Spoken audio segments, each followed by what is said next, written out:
예, 안녕하십니까. 국방과학연구소 레이저 무기 체계단장 맡고 있는 박병서라고 합니다. 제목에서 보시듯이 그 레이저 기반 요격 기술의 그 전 세계적인 개발 현황하고 그다음에 저희 나라의 기술 수준 그리고 산업화와 관련해서 제가 평소에 개발하면서 느꼈었던 저의 생각을 간단하게 말씀드리도록 하겠습니다. 제목에서 보시는 것 같이 그 안티 드론이라고 돼 있어서 마치 드론을 반대하는 것처럼 좀 보여서 저희는 저희 부서에서는 이제 카운터 드론이라는 이제 단어를 사용하고 있습니다. 그래서 적성 드론에 대한 그러니까 무력화 기술을 개발한다 이렇게 이해를 해주시면 되겠습니다. 지금 그 아래쪽에 있는 그 사진 세 장이 이제 이게 사실은 좀 의미가 있는 사진들인데요. 맨 왼쪽에 있는 거는 표적에 레이저를 쏴서 맞춘 이제 그 표적 주변을 찍은 사진인데 우측 상단에서 그 표적을 향해서 두 개의 선이 이렇게 쭉 나가는 것을 보실 수가 있습니다. 이게 이제 레이저 두 가닥이 요 가운데 표적을 향해서 맞아가지고 이제 터지는 장면인데 이건 뭘 의미하냐면은 표적을 향해서 두 개의 레이저를 두 지점에서 쏴서 한 개의 표적에 맞추는 기술을 이제 보유하고 있다고 이제 말씀드릴 수 있는 증거고요. 그 가운데 있는 사진은 저희가 한 20년 전에 만들었던 하드웨어 사진입니다. 이때의 그 망원경의 크기가 그 당시 기준으로 했을 때 미국 다음으로 큰 사이즈였었고 그때부터 국가연에서 레이저 무기에 관련된 기술을 개발을 해서 지금까지 계속 진행하고 있다는 이제 그걸 말씀드리기 위해서 해놓은 거고요. 맨 우측에 있는 사진은 그 레이저가 발진하고 있는 거를 찍은 사진입니다. 실제로 이런 사진을 찍을 수 있는 국가가 몇 나라 안 됩니다. 그래서 이 레이저 쪽에 종사하고 있는 사람들은 이 사진을 보면 이게 무슨 사진이구나, 어떤 레이저구나, 출력은 대충 얼마 되겠다는 걸 알 수가 있는 사진입니다. 이 세 개 사진을 공개하는 이유는 수년 전에 이미 이루어진 일이고 이미 저희 기술 수준이 이거보다는 훨씬 앞서 있다는 자신감이 있기 때문에 공개하는 겁니다. 말씀드릴 순서는 아까 제가 인사드릴 때 그 말씀드렸던 그 순서대로 말씀드리도록 하겠습니다. 레이저 무기의 원리는 다들 아시다시피 이제 이게 돋보기로 햇빛을 모아가지고 뭐 어떤 종이나 나뭇잎을 이렇게 태우는 이제 이런 원리가 되겠습니다.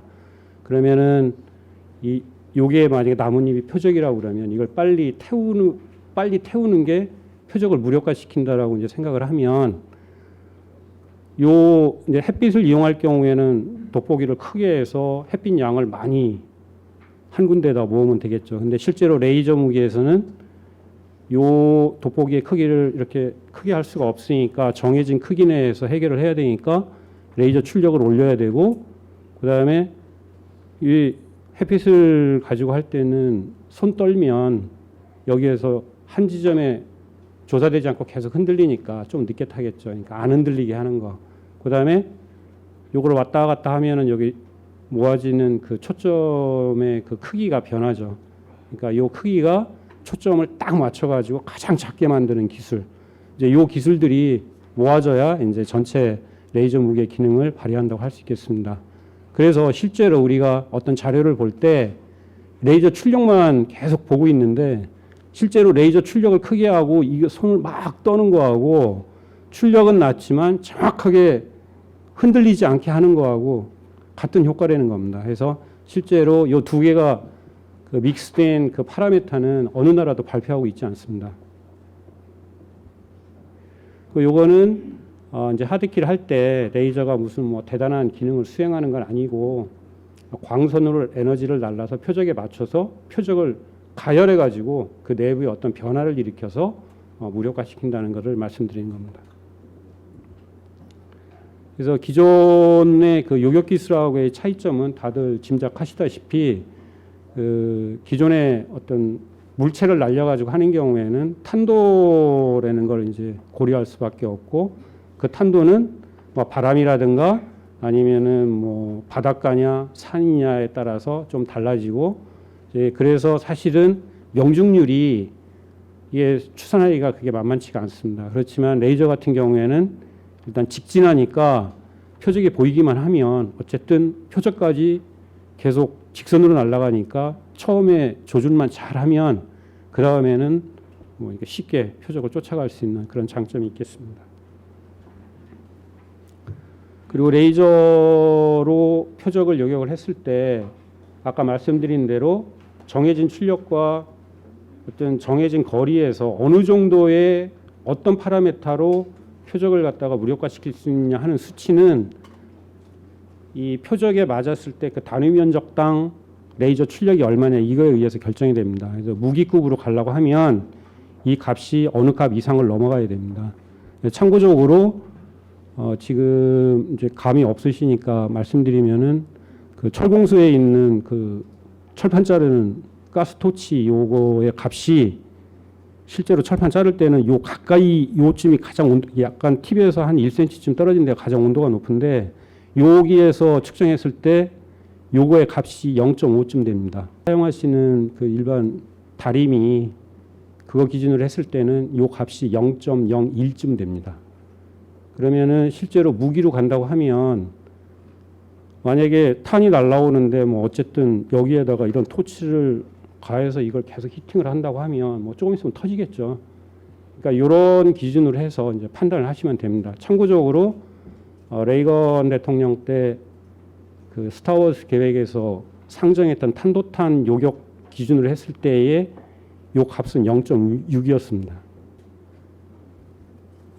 요거는 아까 말씀드린 대로 직진만 하니까 앞에 가리는 게 있으면은 안 된다는 겁니다. 이게 굉장히 중요합니다. 이게 뭐냐면은 실제로 과거에 다른 무기 같은 경우에는 뭐 곡선을 이용해서도 뭐 공격을 하고 할 수가 있었는데 이제 이건 그렇게 안 되니까 실제로 은폐헌폐된 표적에 대해서는 뭐 제한적이라는 이제 그런 특징이 있겠습니다. 어이구. 그렇게 하고 다들 짐작하시다시피 이제 뭐 기상이 안 좋으면 당연히 이제 기능이 약해지겠죠. 그렇지만 비가 오거나 눈이 온다고 해서 무조건 안 되는 게 아니라 사람 눈으로 봤을 때 비가 막 와도 왜 운전할 때 앞에 차가 보이고 저 멀리 뭐가 있는 게 어쨌든 보이지 않습니까? 눈에 보이는 만큼 대응할 수 있습니다. 그러니까 비가 와도 레이저를 쏘면 뭐 100% 날아가지는 않지만 그걸 통과한 레이저는 표적에 맞을 수가 있기 때문에 이제 그 무기로서의 기능이 뭐 위력은 약해지지만 기능은 발휘할 수 있다. 다만 어느 정도냐라는 이제 정량적인 데이터는 이제 따져봐야 되지만 참고적으로 보잉에서 발표한 데이터를 기준으로 보면 이제 위에 있는 그 수치와 비슷합니다.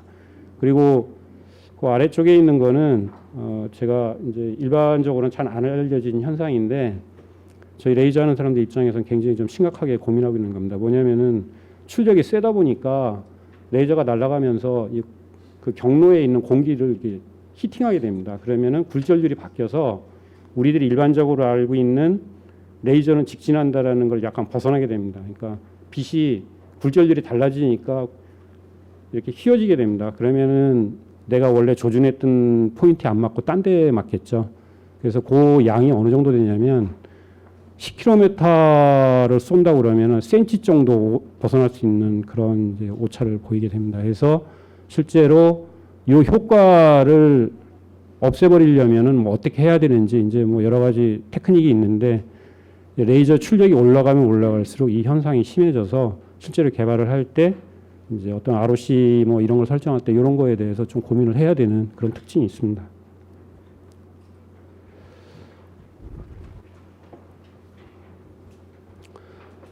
여기 있는 그 그림들은 그 한 2년 전에 그 인터넷에 공개되어 있는 그 드론을 이용해서 만들 수 있는 어떤 테러 형태의 양상을 이제 모아놓은 겁니다. 그래서 앞 주제에서 그 신인호 장군님께서 발표하셨던 그런 기능들 다 들어있습니다.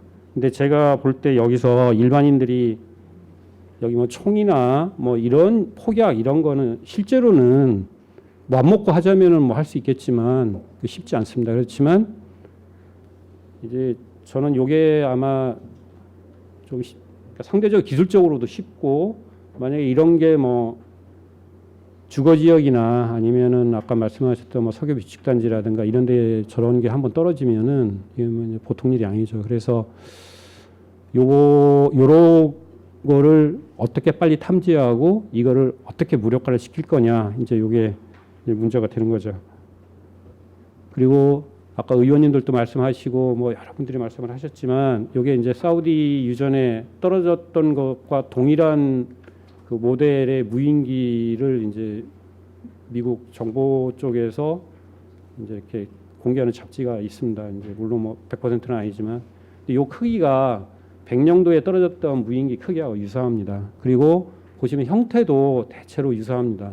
가운데 실린더 형태로 되어 있고, 요거는 물론 이제 미익이 약간 좀 긴 이제 그런 형태로 되어 있지만 이게 무슨 뜻이냐면 무인기는 대체로 이제 뭐 어떤 기준에 따라서 분류를 하면 이렇게 하는데 중량의 약 10% 정도의 그 무장을 할 수가 있다고 생각을 하시면 됩니다. 잘 만들면 20% 정도까지의 무장을 할 수가 있습니다. 그래서 수리탄 하나가 보통 한 400g에서 500g 정도 됩니다. 모델에 따라 다르긴 하지만, 그러면은 어쨌든 연료 싣고 원하는 데까지 날아가서 그거를 투하만 하면 되는 거니까, 아니면 자폭을 하든가. 그래서 사우디에서 이런 일이 벌어졌지만 크기나 이런 거를 봤을 때 우리도 이 위협에서 안전하지 않다라는 걸 갖다 반증한다고 할 수가 있겠습니다.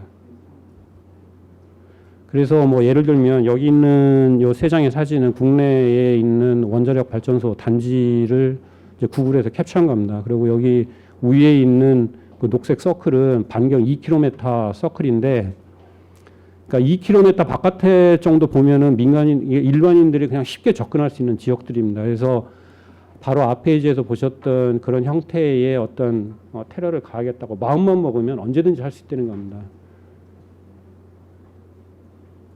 그래서 이제 지금 저희 국방과학연구소에서 뭐 여러 가지 기술들을 개발을 하고 있지만 저희들이 생각할 때, 그리고 군에서도 마찬가지로 이제 그 요렇게 개념을 세우고 계신데, 어느 특정 어떤 에리아를 방어하는 개념, 기지 방어라든가 이런 형태의 개념을 적용을 해서 하면, 이 얘기는 뭐냐면은 한 개의 무기로 뭐 모든 걸 다 커버하겠다는 개념이 아니라 거리별로, 표적 종류별로 여러 단계의 장비들을 써서 이제 방어한다는 그런 개념으로 이해하시면 되겠습니다.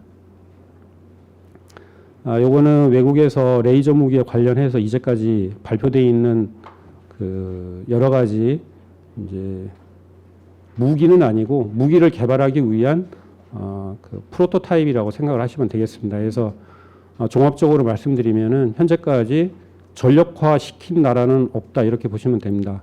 그 기사에서 보실 때 특히 국내 기사 중에 전력화됐다 아니면 뭐 배치됐다 이런 용어를 많이 사용을 하시는데, 원문에 가서 읽어보면 다 가정문으로 되어 있습니다. 그래서 그거 좀 반드시 확인을 하셔야 되고요.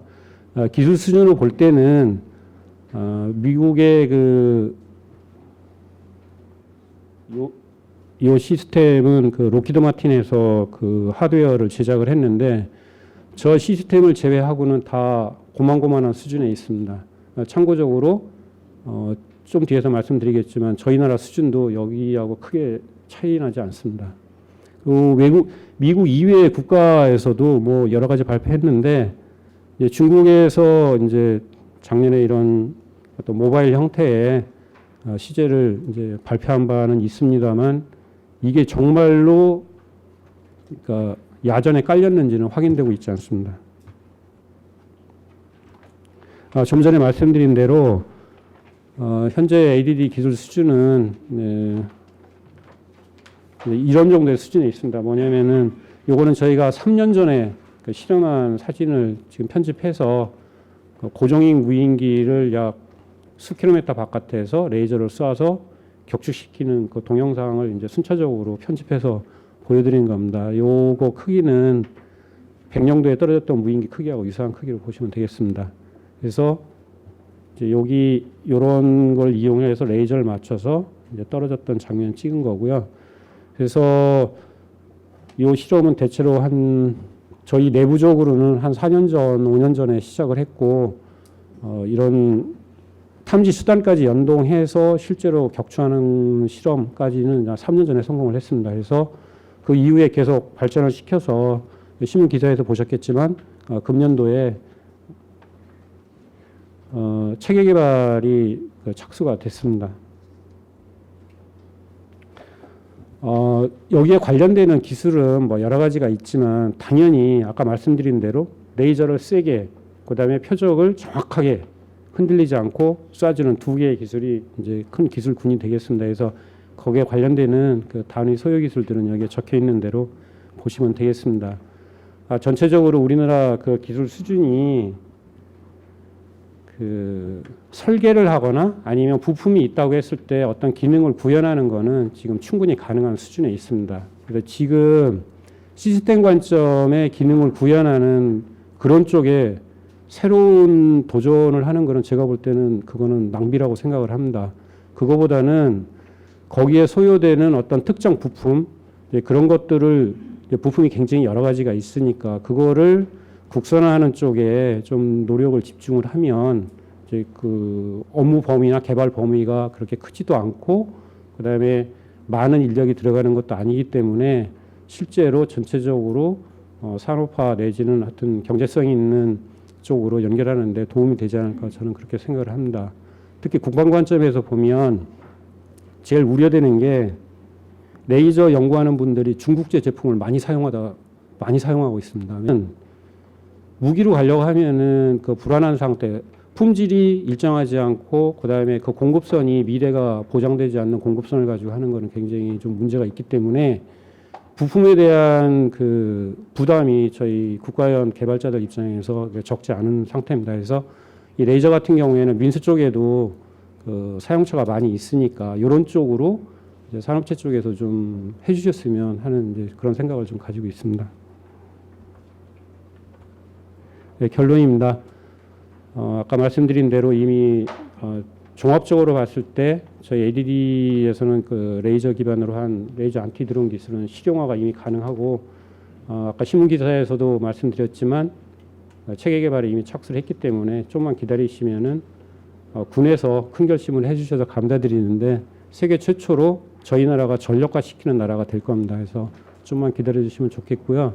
내실을 기하기 위해서 부품 국산화 위주의 국가 전체적인 협력을 좀 기대해 봅니다. 이상 발표 마치겠습니다.